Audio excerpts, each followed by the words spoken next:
You are listening to the International Radio Report. Your reactions are much appreciated.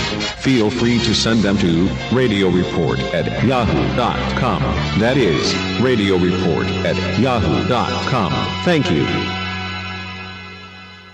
Hi, everyone. Welcome to the International Radio Report on CKUT 90.3 FM radio in Montreal. It is Sunday, July the 21st, 2024. We thank you for tuning into our show. My name's Sheldon. I'm here with Gilles, and we have our regular 30 minutes of news and information of things going on out there in the world of radio. We have some Canadian stories, U.S. stories, and a couple international items for you today. So we'll get right to it, starting with, first off, some breaking news that just came in a little bit before we started the recording here today. And it is from Kingston, Ontario. And it's in a number of different sources. I got it from a source called YGK, an article that is written by Owen Fullerton, journalism initiative reporter. The headline is Corus Cuts TV and Radio Jobs in Kingston, Ontario. Personnel at Kingston's Corus-owned radio stations were told that they no longer had a job with the company as of Friday morning.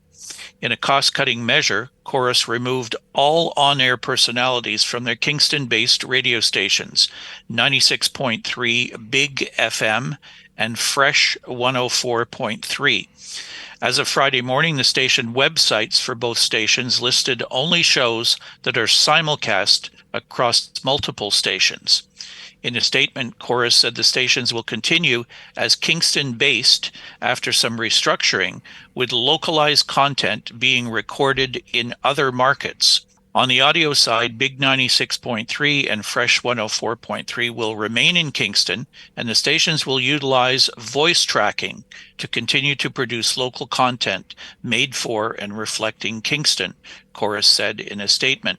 In the news division, we have reimagined our broadcast schedule in Kingston, Peterborough, and Kelowna, with a focus on supper hour and late-night news programming. Additionally, our local online team will now operate under a new model to better support local breaking news. The company called the changes difficult but necessary and said they were made in the name of efficiency, but the number of jobs lost in Kingston have yet to be confirmed. At the beginning of 2023, Corus committed to cutting off roughly 25% of their entire workforce in Canada, and on Monday they said they were on track to eliminate those 800 jobs by the end of August. Bill Hutchins, longtime news anchor for CKWS Television Global Kingston, confirmed on Friday that he was departing from the station as this round of cuts unfolds in Kingston. Hutchins worked for the station for 34 years and had anchored the 6 p.m. news for 27 of those years. He said, after 34 years at CKWS TV and over 27 years of anchoring the 6 p.m. news, I am signing off after some 7,000 newscasts. I will always cherish those on both sides of the camera as I move on to a new chapter.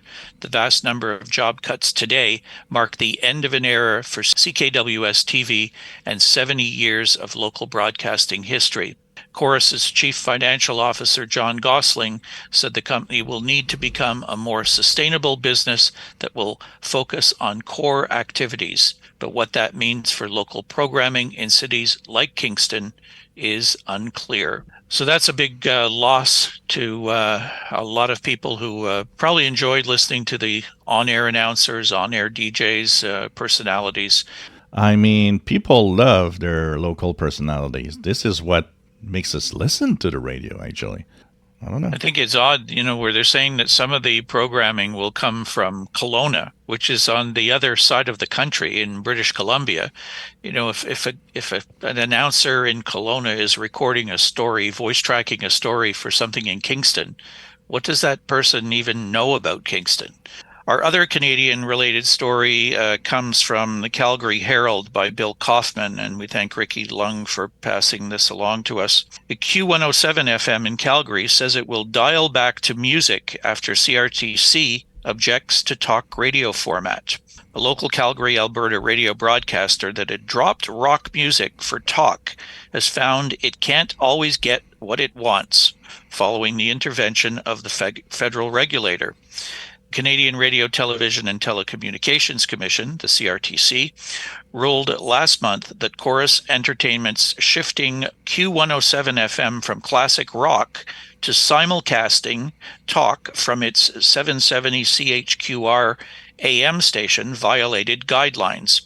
As a result, the CRTC last month renewed licenses for both stations and a Banff affiliate, but added Corus that had failed to follow regulations by prematurely making the format changes. Corus has now decided music will return to 107 FM spot on the dial. While there may have been commercial reasons for these changes, the Commission reminds Corus that licensees need prior approval from the Commission for any such changes. Therefore, while these licenses are renewed, the short-term renewal period for each station will allow for an earlier review as to whether the licensee has brought itself back into compliance with regulatory requirements. In January 2023, Corus Entertainment's moved to transform its Q107 FM from rock music to a simulcast of its 770 CHQR AM news and talk programming was done without the required transmitter and license, the CRTC said at the time. According to Commission records, there are no rebroadcasting transmitters authorized to simulcast the programming of the commercial AM station CHQR Calgary, states a January 24th letter sent from the CRTC senior radio analyst Laurent Robillard-Cardinal to Karen Gifford, the broadcaster's senior director of regulatory compliance and licensing. The licensee has not applied for a license amendment to request that CGO-FM be authorized to operate in a specialty format. The letter went on to say Corus only possessed the authorized transmitter to simulcast its news talk format 24/7 in Banff. This week, a spokeswoman for the broadcaster said that they're making the shift back to a music format after the CFGQ-FM failed to financially perform as expected. The decision was made to revert back to a music formats because we were not able to monetize QR on both AM and FM the way we had hoped, Kathy Payne said in an email. We're committed to continuing to deliver the best news and talk content in Calgary on QR 770 AM and are focused on finding new audiences across streaming and other platforms. She wouldn't say what type of music the station would be broadcasting, adding, quote, "We'll be announcing a new music station on 107 FM soon. The talk content broadcast on the station will cease at the end of the month." That move comes at a time of uncertainty for Corus, which on Monday reported a loss of $769.9 million attributable to shareholders for the latest quarter, and said it expects to cut 25% of its full-time workforce by month's end. CIBC Capital Markets said it is dropping coverage of the television and radio station owner because of the material uncertainty surrounding its equity value. CIBC says it does not expect Corus to be able to generate enough cash to cover more than $1 billion in outstanding debt. Ties in directly to our first story. Corus is in financial difficulty, and the staff are the ones that are going to pay for that by them cleaning house at many of the stations and also trying to bypass CRTC regulations as well to try and make some changes which they hope will get them some revenue. So we have news from Antarctica. This comes from Radio Magazine, and it was a French article that came in today, and says that LRA 36 Radio Nationale Archangel San Gabriel's shortwave transmitter is out of service. The Collins HF80 transmitter is to be sent to the mainland for repair and will be replaced with equipment of the same make and model when weather conditions permit. Something to keep in mind is that it's winter and transportation to and from Antarctica is limited. Adrian Coral, director of RAE, hopes that the station will return to the 15476 kHz frequency within the next 60 days. LRA 36 remains available on FM, web streaming, and applications. They are aware that either 836 broadcasts are followed by a global audience passionate about radio and shortwave, and that precisely the mission for which it was created is linked to the spread of Antarctic activity as one of the activities that support the ratification of Argentina's sovereign rights on the White Continent. So thank you for the support and understanding to all the DXers out there in amateur radio and radio enthusiasts around the world. We have some pirate radio news to update you on, and this is the ongoing saga of the government chasing down pirate broadcasters, in particular FM broadcasters. And this one is New York City once again. The FCC hits 13 landlords in New York City metro area with pirate letters. This by Nick Langan of Radioworld. The FCC Enforcement Bureau's New York office has sent 13 different landlords in New York City, Rockland County, New York, and northern New Jersey the pirate letter after discovering alleged illegal FM broadcasts originating from their properties. The New York City metropolitan area is notoriously known for pirate operators. Each of the 13 cases outlined below occurred within the last year. According to the FCC rules, the landlords could face a fine of nearly $2.4 million if the commission determines that an illegal broadcast continued from a property they own or manage after receiving the notice. The 2020 passage of the Pirate Radio Act provided the FCC additional enforcement authority against pirate broadcasters, including periodic sweeps, enforcement action against both landlords and property owners, and tougher fines. At the start of the year, the Commission also ordered 6 vehicles to support 4 new full-time hires to assist with efforts. Are these owners the pirates themselves, or is it just somebody that is operating in their own building? Some of these names indicate that they could be ethnic broadcasters. I think Haitian community, possibly some of these names. I just can't believe there are this many pirate stations in the same area, though. It's mind-boggling. Everything is jammed in there tight. New Jersey, New York, even a bit of Pennsylvania will get into the area. And if these pirates are trying to squeeze their broadcasts into the band, there's no doubt that there's interference going on with some of the licensed FM stations. If it's the landlord who knows nothing about pirate radio, then he's got to go checking out the building and see what's going on. But I have a feeling that some of them might be possibly the owners of the properties themselves. But that's an awful lot of activity in one area. Yeah. It's really quite amazing. So what's happening with our sun? Well, the sun is very active. We are definitely in the solar maximum part of the cycle because there's so many sunspots. It's just incredible. To give you an idea, sunspot number 276 and the solar flux 276 also, which is crazy. It's very high, and it's also giving us amazing propagation at night, especially on the higher frequencies. We hear tons of Chinese and Asian stations in the 19 and 16 meter band, even at midnight. It's pretty interesting. So, of course, there is the possibility of a geomagnetic storm on July 21st today because of a CME that has departed the sun. In the past week, there's been a couple of X-flares from a departing sunspot, and now things are a little more quiet. Hopefully, solar activity is going to stay high, and that propagation is going to be good. We still have one sunspot, particularly one sunspot group, AR3751, that has the energy for X-class solar flares. So hopefully, propagation is going to be good, but if something happens, or if signals disappear mysteriously, suddenly, well, that could be because of that sunspot.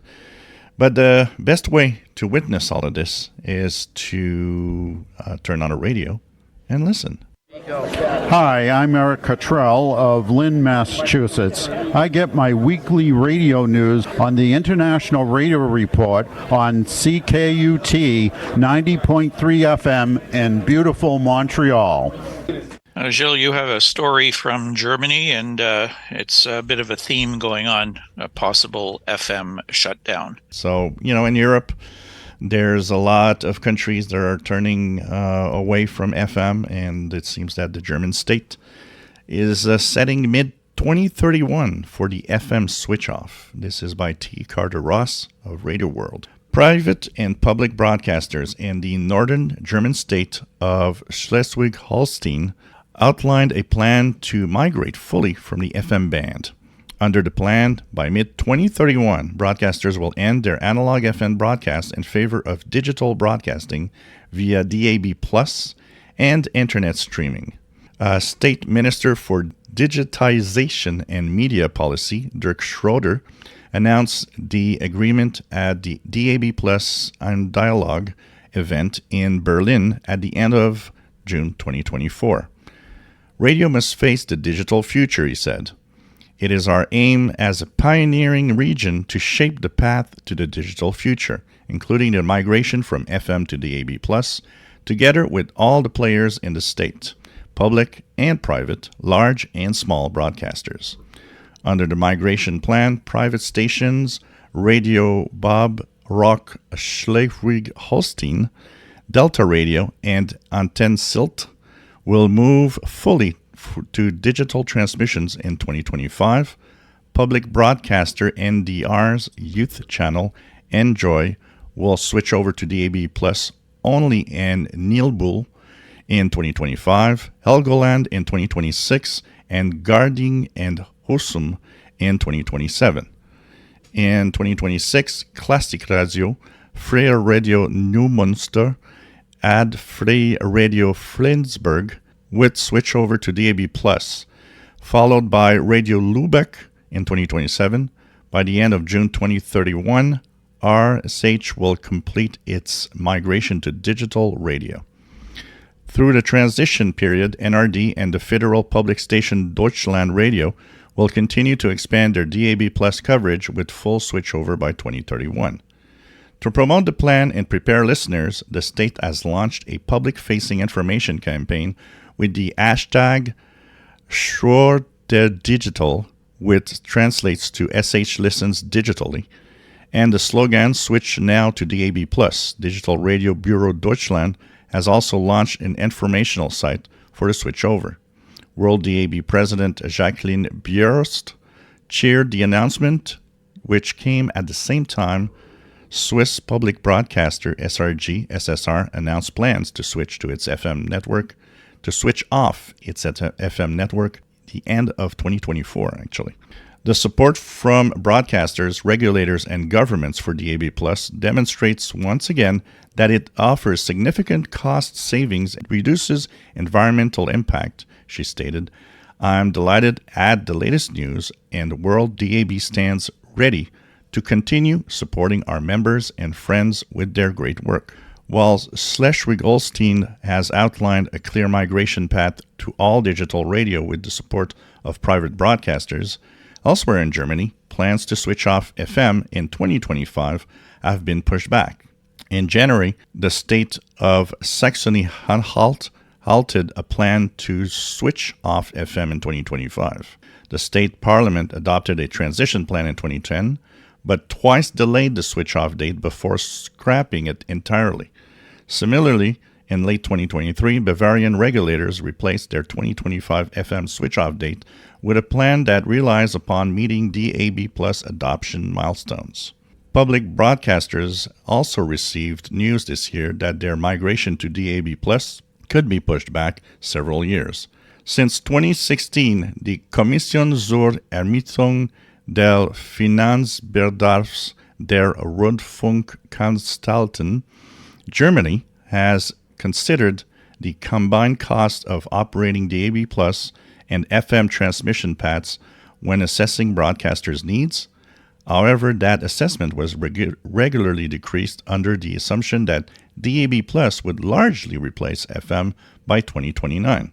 In its 24th report released in February 2024, KEF acknowledged that the media policy decisions at the state level made a nationwide coordinated phase-out of FM no longer achievable. In light of this, the Commission will continue to consider the costs of FM broadcasting through year-end 2032, after which other funding sources would be required for public broadcasters to maintain FM networks. So it seems like a mixed bag here. They're not really sure. They push back the dates. I don't know if part of this could be the audience that have radios that are kind of not wanting to move on also. They're talking about all sorts of, efficiency of DAB plus and so on, which I have a hard time, really thinking there's any savings to using digital media. But, it seems here that they're trying. Some will go ahead. Some will go ahead much later. And some, we're not really sure when they'll go ahead with the change from FM to DAB+. I think what's happening is, there's maybe there are station engineering people or whatever in certain parts of the country. Some of them have more confidence in it than others. And as a result are saying, well, okay, we're ready to go with this. And yet others are saying, well, I'm not so sure about this. So it is disrupting the overall country's plan to make the switch. So it seems like it's going to be a gradual thing throughout the country, and maybe they'll try a few out, see what happens, and then, make a final decision on doing it throughout the country. Track record right now has not been good in some places where they have made transitions. So we'll have to wait and see how it goes in Germany. So we talked a couple of weeks ago about VOA and the USAGM, the U.S. Agency for Global Media, that wants to do a lot of cuts on the different broadcasts. And we already have Radio Free Asia that has cut the Cantonese broadcast since last Friday. And now we have a series of interesting posts on the Glenn Hauser's World Radio I.O. group, and particularly one from John, which is behind the Voice of the Report of the Week that you might have heard on Shortwave on various frequencies.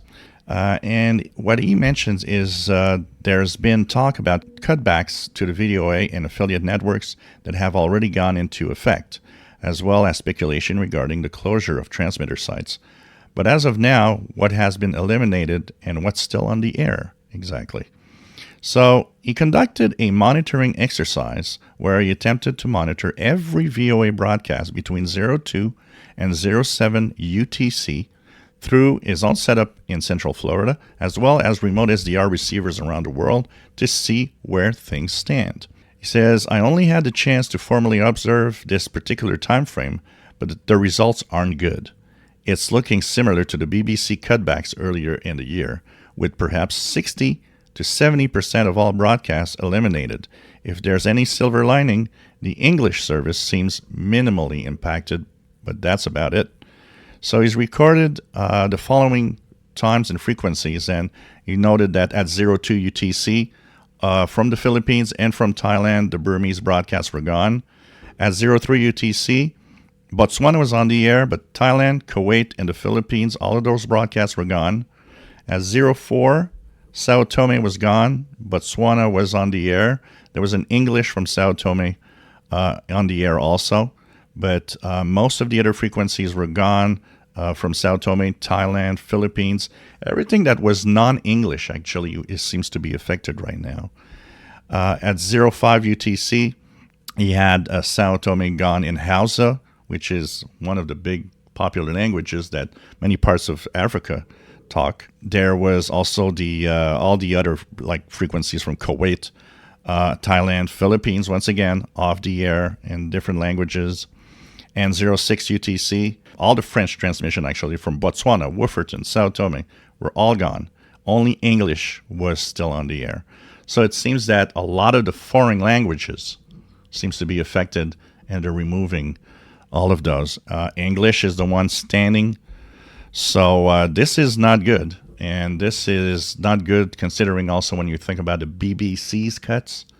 We're not going in the right direction right now. And we talk about it on the show so often. More and more countries, it's not going well. They're cutting internet.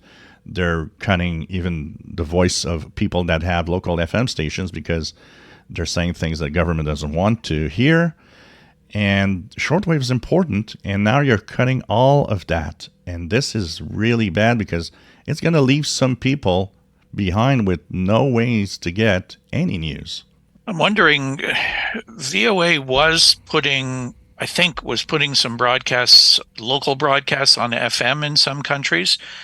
I wonder if they're looking at that and keeping those maybe as a less costly way of getting programming in.